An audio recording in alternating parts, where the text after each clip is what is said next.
Hello বন্ধুরা, আজ কিন্তু আমি এই যে রান্না করব তার আগে কিন্তু আমি আজকে বাজারও করেছি।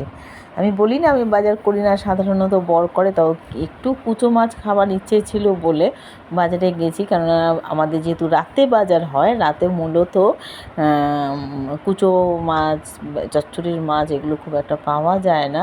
তো আমি সেইভাবেই গেছি তৈরি হয়ে। তো কিন্তু বাজারে দেখলাম বর্ষার ইলিশ চলে এসেছে।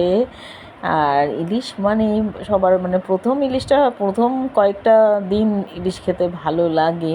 তা আর এটা ছিল, আর ইলিশ হচ্ছে আমার শাশুড়ি মায়ের ভীষণ পছন্দের। তো আমি ইলিশ মাছ, কুচো মাছও এনেছি পাশাপাশি। তো আমি আজকে ইলিশের রেসিপিটাই দেখাবো। আর ইলিশ মাছ আমরা ছোটো বড় যাই কিনি না কেন, সেটাকে কিন্তু ইলিশ মাছে কোনো কিছু ফেলা যায় না, বলে না, সেই রকম মাথা দিয়ে ডাল হবে। আর ইলিশের ভাজা হবে, যেই অংশগুলো অত্যধিক কাটা থাকে সেই অংশগুলোকে আমরা ভাজা হিসেবে খেয়ে নিই। আর আমার শাশুড়ি মা মাছের সাইজ যতটা বড় ছোটো মেজো যেমনই হোক না কেন ভাজার জন্য অবশ্যই রাখবেন। তো যেহেতু আমি বাজারে গেছি, আমি একটা ইলিশ এনেছি, কারণ আমার বর গেলে পর সে বাজারটা অন্যরকম হতো, বুঝতেই পারছেন। বাজেটের একটা ব্যাপার আছে, তারপরে সেভাবে যে পরিশ্রম করব, একদিনই পরিশ্রম করে ফেলি। তো আমি তো সেটা পারবো না, আমার সাধ্য সীমিত, স্বাদ অনেক থাকতেই পারে, সাধ্য সীমিত। তো যাই হোক, এবার সর্ষে, আর দেখতেই পেলেন আপনারা, একটু সাদা জিরে, কাঁচা লঙ্কা যোগে হলুদ নুন দিয়ে সর্ষের তেলও দিয়ে দেবো, দিয়ে এটাকে ভাপা বসিয়ে দেবো। এমনিতেই দেরি হয়ে গেছে বাজার থেকে এসে রান্না বসানো, বুঝতে চারটিখানি কথা না। তো ইলিশ হলে পর তো সবারই মন খুশি, কেননা খুব তাড়াতাড়ি রান্না করা যায়। এবং 2 পদ রান্না কিভাবে করলাম সেটাও দেখে নিন। একটা হচ্ছে, তো এটা বসিয়ে গ্যাসে এবার নুন হলুদ মাখিয়ে নেবো। যেই মাছের টুকরোগুলোকে ভাজা মাছ করব, সেটা একটু আঁশটা ছাড়াতে হবে, লেজের ভাগ তো, আঁশটাকে ছাড়িয়ে নেব। আর পাশাপাশি হচ্ছে এই যে ভাপাটা দেখুন, নুন হলুদ মাখাতে যেটুকু সময় তার মধ্যে হয়েও গেছে, নামিয়ে নেব। একবার উল্টে নামিয়ে আবার ঢাকা চাপা দিয়ে দেবো, কেননা আর গ্যাসে এটা কুক হবার কোনো প্রয়োজন নেই, পুরো মতন হয়ে গেছে। এবং গন্ধে মম করছে বলেই আমি উল্টালাম, কারণ আমি অন্য কাজটা করছিলাম।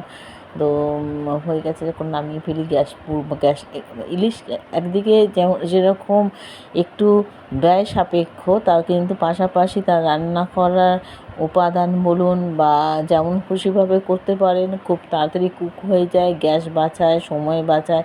কাজে এইভাবে কিন্তু খুব অনেক রকম কিন্তু সুবিধাও আছে।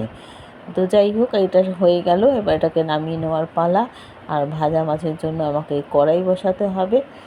মাছ ভাজা, ডাল, মাছের মাথা দিয়ে ডাল, আর তার সাথে এরকম যদি ইলিশ সর্ষে হয়, কেমন মজা বাঙালির ঘরে। তার মধ্যে সেই সপ্তাহটা জুড়ে কিন্তু বৃষ্টি ছিল, রোববার দিন সাংঘাতিক বৃষ্টি ছিল। এবার কড়াইতে সর্ষের তেল গরম হয়ে গেলে মাছগুলোকে দিয়ে দেবো।